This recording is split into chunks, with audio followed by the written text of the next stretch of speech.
Hi, good evening. I am Ramona J. Smith, 2018 World Champion of Public Speaking. And I know that the experts say don't do this, but I'm killing two birds with one stone. Okay. I'm going to go live on YouTube as well as Instagram because I have not been giving YouTube the attention that it deserves. And so I want to go live on both platforms just so I can have the content here and the content there. What I want to talk about this evening is something that I always get asked. People always ask me this question, no matter where I am, no matter what I'm doing. They ask me, how do you become the world champion of public speaking? I often get that question. And tonight I just wanted to kind of address it and not have to rush the conversation. I don't have to do a 30-second reel. I don't have to do a 7-second reel. I can just relax and speak freely and speak as long as I want to. So that is what I'm going to do. If you are interested in working with me as far as public speaking, coaching, or training, please make sure you leave a comment or send me a direct message on Instagram at Ramona J. Smith1 or email me contact ramonajsmith@gmail.com or visit my website ramonajsmith.com. I'm very easy to access. I'm very approachable and I really just want to help you to discover the champion within you. I want to help you to become a more confident public speaker. I know that we all have presentations and we all have times and spaces in our lives where we have to speak in public. It may not be a 45-minute keynote.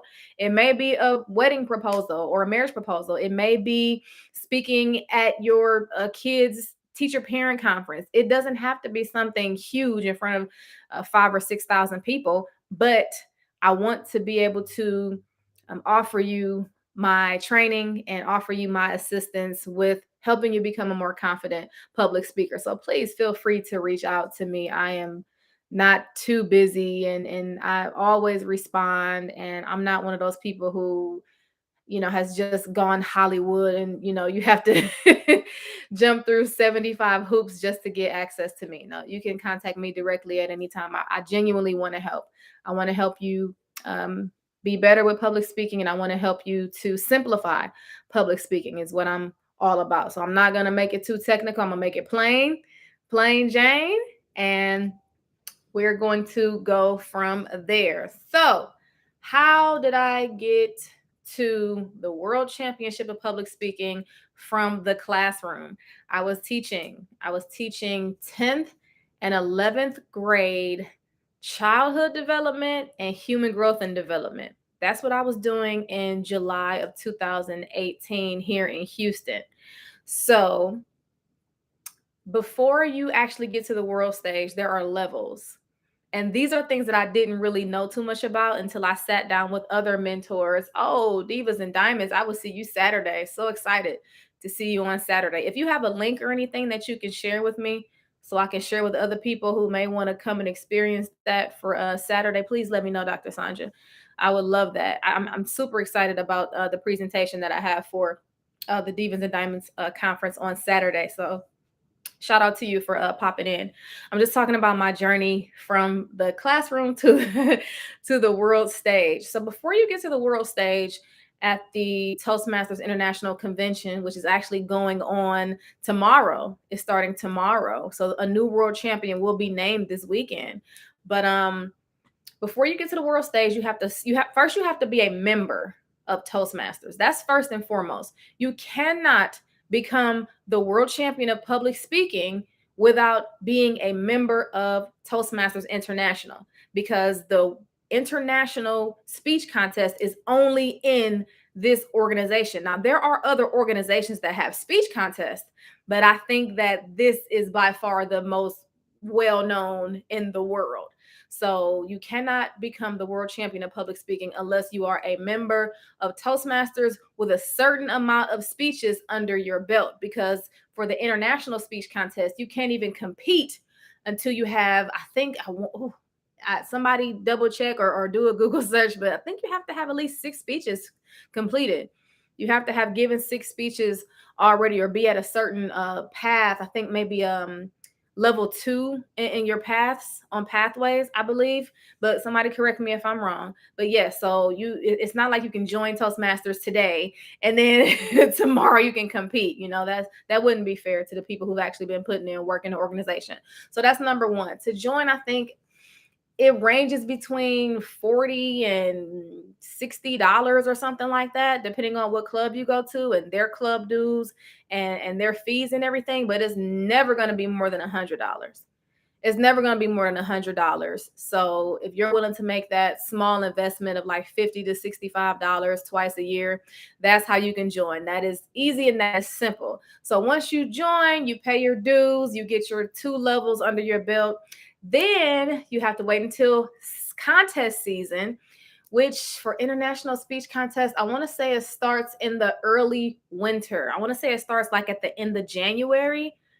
January, February, that's when contest season begins. So once contest season begins, that's when you can go ahead and fill out the form that you're going to want to compete in the international speech contest. But keep in mind that the international speech contest is not the only contest that you can participate in. There's the humorous speech contest for people who are funny and silly and for the comedians out there. And there is the evaluation contest, which is a competition of who can evaluate a speech the best, like not an impromptu speech, who can evaluate like a target speaker the best. There is the table topics contest, which is impromptu speaking. What is impromptu speaking? Extemporaneous speaking. What is extemporaneous speaking? It is speaking off the cuff. What is speaking off the cuff? That means you off the top of the dome. What is off the top of the dome? That means you are speaking without having a prepared outline. That means I shoot you a question and you answer it immediately. It's not really, you can prepare by doing random question and answers, and people throw you random questions, but you don't know what they're going to ask you. So with the table topics contest is who can do the best impromptu speaking. So say, for example, I say, Dr. Sonja, tell us about a time when you experienced failure. Tell us about a time you experienced failure, Dr. Sonja. You would just have to answer that question. And the thing about these contests is you have to stay on time. You have to engage with the audience. Frost, you've been representing hard today. Thank you. Appreciate you, Frost. Thank you. You've been really showing up today. I appreciate your energy. I really do. I'm talking about Toastmasters and working my way up through the different levels of the international speech contest. So right now I'm talking, she said, great question. So right now I'm talking about the table topics competition, which is impromptu speaking, where you don't know what the judges are going to ask you, but they ask you a question and you have to answer it within a certain amount of time. And not only do you have to answer it in a certain amount of time, but you have to engage the audience. You have to be organized when you give this impromptu speech. It has to be something that people can follow and can enjoy. And so that's the joy of these public speaking contests. It's like, it's not just you get up there and say whatever you want to say. There is structure and there is order. And not a lot of people are really great at these things. And that's what makes it so amazing. And that's what makes it so competitive. So you don't have to just participate in the international speech contest. You can do the evaluation contest, the humorous speech contest, the table topics contest, and I believe that those are the 4: international, evaluation, table topics, humorous. International, evaluation, humorous, table topics. Yes, those are the 4. But the only difference between the international speech contest is that is exactly what it sounds like. The whole world can compete with that. It's not just the clubs in your district, because all those other competitions, they stop at your district level. So my district is District 56, and that's like the Houston area. If you're in Cleveland, Ohio, your district is the Cleveland area. I forget the District 10 or District 60. I forget what district Cleveland, Ohio is, but that's your district. So it's just all the clubs that are in the surrounding areas. But with the international speech contest, it's all the people who won at their district levels. They then go to the semifinals wherever the convention is. So for me, my District 56, once I won from District 56, I was put into the category with all 109 of the other district winners from all over the world. So there were 109 of us, right? So what all 109 of us had in common was that we all beat out the competitors in our club. So at the club level, maybe 2 to 5 people compete against each other. And then at the area level, all the clubs who competed, they compete against each other in the area. So you go from the club level to the area level. And then once you reach the area level, you have to compete against all the people in your area. And then once you win at the area level, you have to compete against all the people in your division. And then once you get to the division level, you have to compete against all the people in your district. So, my friends, this is no easy feat. This is no easy feat. It's not just something that anyone can do. That's why there's only a chosen few to make it to the world stage, and that one special speaker every single year that gets crowned the world champion. So, going back to the semifinals, right? So with Toastmasters, you join the organization, you pay your dues, you sign up for a speech contest, you win at the club level, you win at the area level, you win at the division level, you win at the district level, then you go to the semifinals wherever the international convention is being held. This year, the international convention is being held in Nashville, Tennessee. So right now, all of the semifinalists who are competing in person, they are in Nashville together waiting to compete. I think they compete tomorrow or Friday. I'm not sure. No, it's probably Thursday. It's probably Thursday. So in my situation in 2018, we competed in Chicago. So 109 semifinalists from all over the world. I mean, India, Sri Lanka, Dubai, Australia, all these different places. We all came and we met at the semifinals in Chicago. This year it's at Nashville. And so then we get broken down into semifinalist groups. So in my case, there were about 9 or 10 people in each group, and we had to compete against each other. So after you go through all these different levels of competition, you made it, you narrow it down from 30,000 plus contestants to 109. Now it's the process of elimination in each of those little cohorts, right? So I had to get up on the stage and deliver a speech against 9 or 8 other people. And then I had to win out of those 9 or 8 other people. And then once I won out of my group, then I was on to the finals. And it's like that with every other group. So out of 109, there ended up being like 9 or 10 groups, and everybody in those groups competed against one another. And the best one out of each group went to the world championship stage, right? So that's how they finally narrow it down. So at this point, it is the best of the best of the best of the best. So you have the top 10 speakers in the world right here about to compete against one another at the international convention. And I'm telling you, when I tell you these speakers are phenomenal, these speakers are top notch. These speakers have worked with coaches. They've paid money for coaching programs. They've worked days and nights, and they stayed up late, and they went through edits. And I sound like a preacher. They went through edits. Ha, they did this. Ha, they did that. They sang. No. But no, it's a lot of hard work to make it all the way to the finals. So these are not your average Joe speakers. These are top of the line, bar none, best speakers you want to see in the world. These are people who have practiced and mastered the art of public speaking, right? I couldn't even imagine being a judge, right? I couldn't even imagine being a judge. But once you get on that world stage, you give your all. A lot of reasons why people get eliminated in the world championship final is because they either get nervous and they mess up, They miss a beat, they stumble. It's 2,000 people in the audience. I mean, when you're going through the club and area and district and things like that, there may or may not be more than 100. So the nerves can get to you. Another reason why people kind of lose it at the world championship stage level is that they go over time.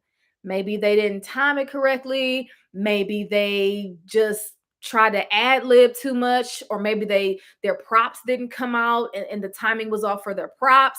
But a lot of people lose it at the world championships because they go over time. Another reason why people lose it at the world championship stage is because all the way up from the club level to the area to the division to the district. I feel like I forgot one: club, area, division, district. You can use the same speech.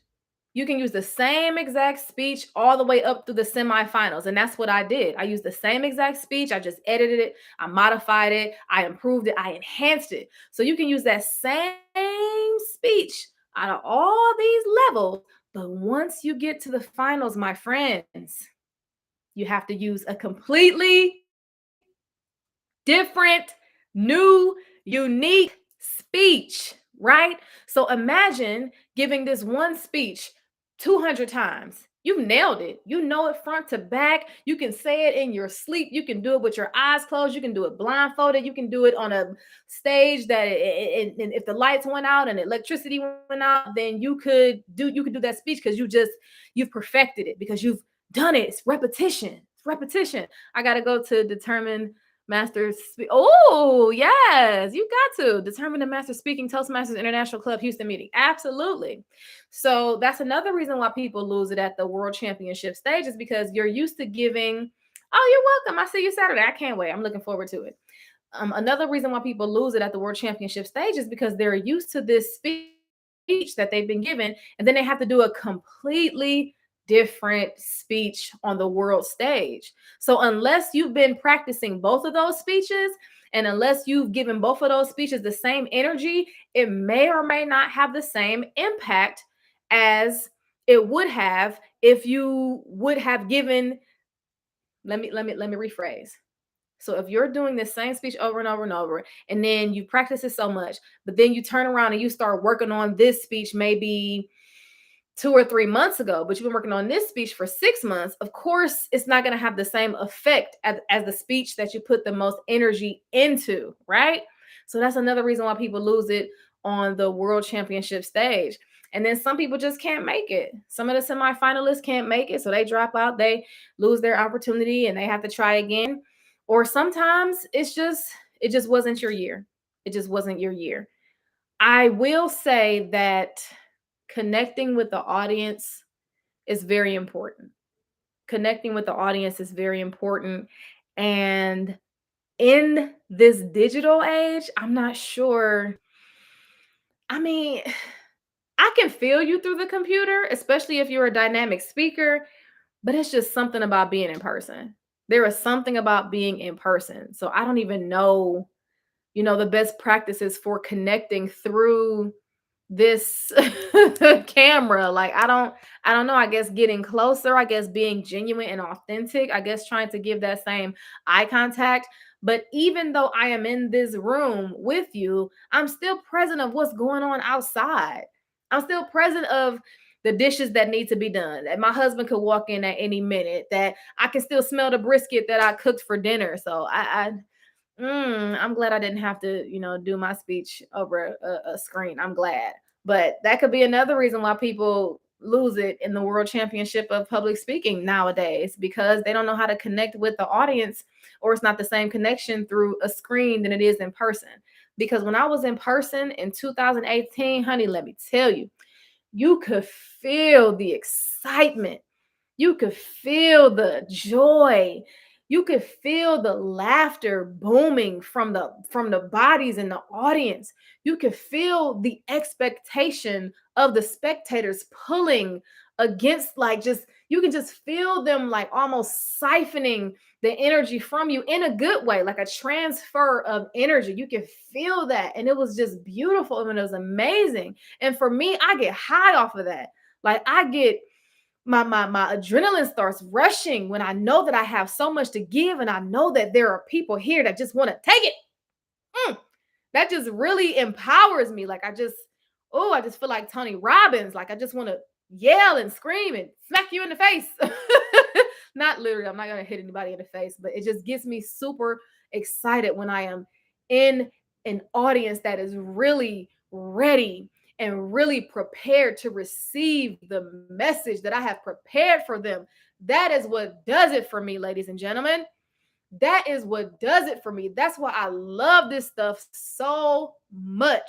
That is why it's my passion, because I get life. Whew, public speaking gives me life. And I know some of y'all can relate to that in the areas that you are passionate in your life. Like that's the whole reason why I wanted to compete in the first place, because I know that I have a great gift to give and a great gift to share. I know I have this wonderful skill of not only public speaking but confidence and uh, uh, eloquence and just entertainment and animation. Like it empowers me. It empowers me. So excuse me. Oh, sneezy. The air just came on. But yeah, that's how I made it to the world championship stage. You have to go through all these levels. You have to be a member of Toastmasters, and it's a lot of competition. It's a lot of competing. It's a lot of competing. It's a lot of preparation. You have to know what you want to talk about. You have to know the speech that you want to give. You have to know how to prepare it. You have to know how to organize your thoughts. You have to know how to structure what you want to say. You have to know how to utilize the stage. And even if you're not on the stage, you have to utilize this area, this box that we are in now. You have to make sure you give eye contact and use body language and gesture. If you're going to use a prop, how are you going to use the prop in a way that is easy to see, in a way that is smooth, in a way that is effective use of props. You know, you don't want to use too many props. I think that's why one guy lost in 2018. He just had prop after prop after prop after prop after prop. Like he had way too many props, and it was like, okay, you have so many props in your speech that it's taken away from the message. We're trying to keep up with all these things that you're pulling out of your hat and magic tricks and things like that we can't even figure out what the speech is. Like, are you here to inspire us, or are you here to mesmerize us with all these props that you're coming out with? So it's very strategic in some ways. And I think that anytime we see someone do something that is awesome or amazing or phenomenal, they're naturally gifted with a whole lot of practice and a whole lot of coaching and training, but it's still that natural talent that's there, and they make it look easy. Think about some of the people in your life who you've seen do some outstanding things, whether it's academics, whether it's sports. The first person who comes to my mind is LeBron James, right? LeBron James, you put a basketball in this man's hand and he can do some things that are just unspeakable, but it looks effortless. He's smooth like butter. Like oh, you know what? Let me stop owing because that's not my husband, right? Okay. But you get what I'm saying. When people are great at something, it looks effortless, and it makes a lot of people think, oh, well, if he can do it, I can do it. Can't be that hard. Or if she can do it, I can do it. It can't be that hard. But the thing about us, especially nowadays, is we don't see the behind the scenes. We don't see the work that is put in. Hey, sis, we don't see the work that is put in when the cameras are off and when the phones are off. We don't see the work that is put in behind the scenes. You know how hard it is to dunk a basketball, even if you are 6'8"? It's a lot of 6'8" dudes out here can't dunk because it's not easy. You have to have coordination. You have to have strength. You have to have like some type of timing. Like you have to have these skills. Hey, Sir Charles, like you have to have certain types of skills to do these certain type of things. And some things are just from the genetic lottery, right? LeBron hit the genetic lottery. He is a machine. He is the only football player who is the NBA champion, right? You're built like a football player, but you move like a basketball player. That is unspeakable. It is just is alien like almost. It's he's a freak of nature. Like he's a freak of nature, right? And so when you see someone doing public speaking and they're on the stage and they come out and they're confident and they look good and they sound good. You can hear them. They are clear with their speech, this organized. They tell you a story. They bring you on this journey. They bring you in. They capture you. They connect you. They make you feel like you can fly. That is a gift. That is a skill. That is a talent. Now, some people might argue that talent and hard work, that's a debate that I often have. Is it talent or is it hard work? Which one wins? Is it talent or is it hard work? I think it's a combination of both. I think some people who are not naturally talented at some things can definitely put the work in to become great. And I also think that sometimes naturally talented people don't want to put the work in because they feel like they're already great at it. They're already too good at it. It's a million singers right now who refuse to get a singing coach. It's a million speakers right now who refuse to get a speaking coach. But then you don't really make it to that level that you want to make it to because there's so much that you can learn and so many little tricks that can enhance and improve what you're doing. Even LeBron still has a coach. Even Jennifer Hudson still has a singing coach. So I think that the best combination is talent, natural talent, and hard work. You put those things together, boom. You got Venus and Serena. You got Tiger Woods. You got Beyonce. You got these phenomenal people doing these great things and making it look so dang easy. Y'all, I've been talking for 25 whole minutes. But public speaking is really my passion. I could just go on and on and on and on. But I know you have lives. I know you have things to do. So I am going to cut it short right here. Thank you so much for joining me. Make sure you like, subscribe, and comment. And I will see you in